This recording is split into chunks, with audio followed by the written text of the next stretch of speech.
সরকার যেমন গঠন করেছি নামাইতে বেশি সময় লাগে না। একদিকে ক্রমাগত দুর্নীতি, অন্যদিকে দুঃশাসনের পাহাড়, আর এবার জনগণ নিজেরাই পথে নামার প্রস্তুতি নিচ্ছে।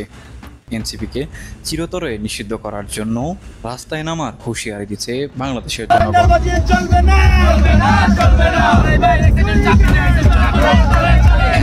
আপনারা ঠিকই শুনেছেন, এনসিপির বিরুদ্ধে উঠেছে নতুন প্রতিবাদের ঝড়। তাদের বিরুদ্ধে অভিযোগ, তারা দেশ চালানোর নামে চালাচ্ছে দুর্নীতির কারখানা। হাজার কোটি টাকা পাচার চলছে প্রকাশ্যেই, অথচ প্রশাসন নীরব দর্শক। সরকারি ভবনের ভেতর যেন পরামর্শদাতা বসে দেশ চালানোর নাটাই ঘুরাচ্ছে। আজ তাদের ছবি ছিঁড়ে ফেলা হচ্ছে রাজপথ থেকে, তাদের মুখে জুতা মারছে সাধারণ মানুষ। কোনো লাজ নাই, কোনো জবাবদিহিতা নাই, শুধু গায়ে গা লাগিয়ে ক্ষমতার মোহে মত্ত একদল লুটেরা,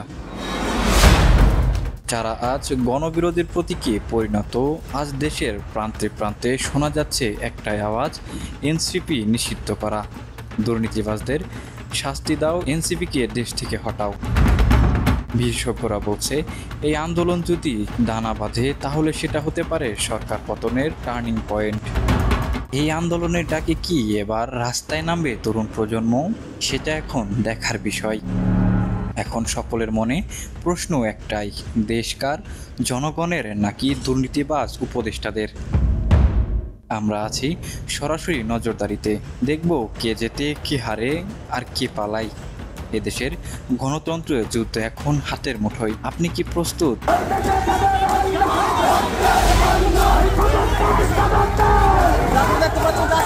এই ছিল আমাদের আজকের বিশেষ প্রতিবেদন। আগামী পর্বে দেখা হবে নতুন কোনো ভিডিওতে। প্রতিনিয়ত আপডেট পেতে চ্যানেলটি সাবস্ক্রাইব করে আমাদের সাথেই থাকুক। জুমো টিভি, নিউজ ডেস্ক, ঢাকা।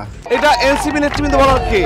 এটা আইনি বিষয়, খারাপ হবে না ভালো হবে সেটা মন্ত্রণালয় ব্রিফিং করুক।